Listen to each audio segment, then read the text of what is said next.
আসসালামু আলাইকুম।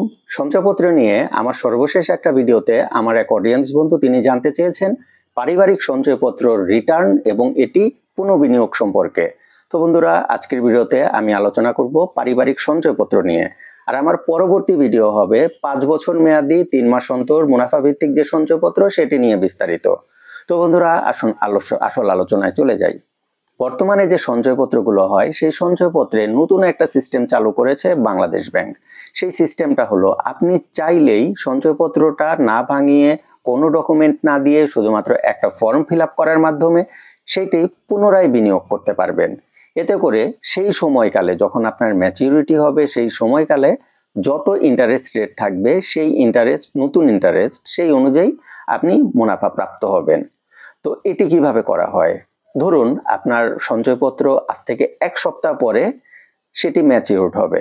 আপনাকে ঠিক 1 সপ্তাহ বা 7 দিন আগে সংশ্লিষ্ট ব্যাংকে, যেখানে আপনি সঞ্চয়পত্রটা খুলেছেন সেই ব্যাংকে গিয়ে একটা আবেদন করতে হবে। আবেদন করলে সেই ব্যাংকটা সেই আবেদনটা পাঠিয়ে দিবে সঞ্চয় অধিদপ্তরে। সঞ্চয় অধিদপ্তর তখন সেই সঞ্চয়পত্রটা পুনঃবিনিয়োগ করে দিবে বা পুনরায় সেটি চালু করে দিবে। এর জন্য আপনাকে নতুন করে কোনো ডকুমেন্ট সাবমিট করতে হবে না। এটি হলো সঞ্চয়পত্রের পুনঃবিনিয়োগ সিস্টেম। এখন আপনি যদি চান যে এই সঞ্চয়পত্র বা সেভিংস সার্টিফিকেট সেটি আপনি পুনরায় বিনিয়োগ করবেন না, তাহলে কোনো কিছু করতে হবে না। আপনার যে ব্যাংক অ্যাকাউন্ট আছে সেই ব্যাংক অ্যাকাউন্টে ম্যাচুরিটি পিরিয়ড পরে সরাসরি টাকা চলে যাবে। 2 থেকে 3 কর্মদিবস হয়তোবা লাগে। এছাড়াও আরেকটা কমেন্ট করেছিলেন বা আরেকটা জিনিস জানতে চেয়েছিলেন, সেটি হলো এই যে সঞ্চয়পত্র রিটার্ন বা মুনাফা, সেই মুনাফাটা আসলে কেমন? তো আসলে দেখুন, সঞ্চয়পত্রের মুনাফা গত 1 বছরে বেশ কয়েকবার পরিবর্তন হয়েছে।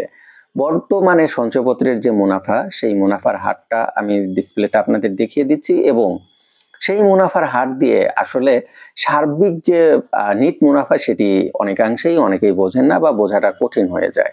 তো যদি আপনি 1 লক্ষ টাকা সঞ্চয়পত্র করেন তাহলে কত টাকা মুনাফা পাবেন আমি আর্থিক হিসাবে নিট অ্যামাউন্ট আপনাদের বলে দিচ্ছি।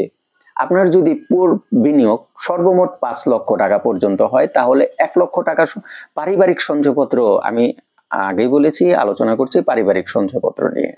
যদি 5 লক্ষ টাকা পর্যন্ত হয় তাহলে আপনি প্রতি 1 লক্ষ টাকার জন্য পাবেন 944 টাকা।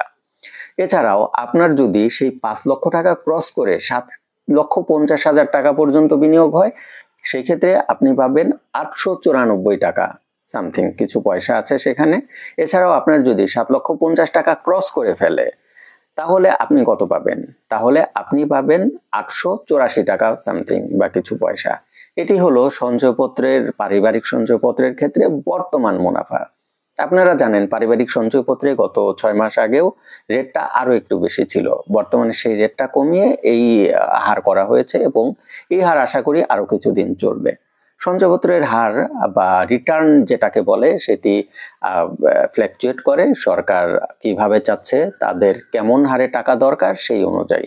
বর্তমানে দেশের অর্থনীতি বেশ ভালো অবস্থায় আছে, এই কারণে সরকার চাচ্ছে, খুব একটা টাকা কালেকশন করতে চাচ্ছে না, সেই জন্য হয়তোবা তারা সঞ্চয়পত্রের রেটটা কমিয়ে দিয়েছে।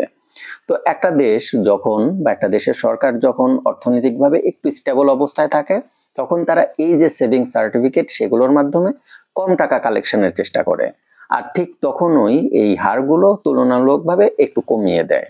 তো এটি ছিল আসলে সঞ্চয়পত্রের রিটার্ন এবং পুনঃবিনিয়োগ সম্পর্কে বিস্তারিত।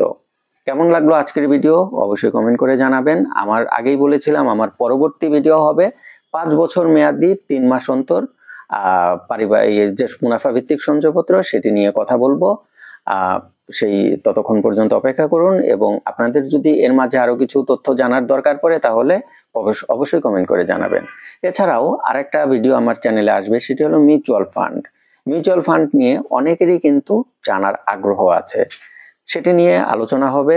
আশা করি আপনারা আমার সাথে থাকবেন। আজকে এই পর্যন্তই। আসসালামু আলাইকুম।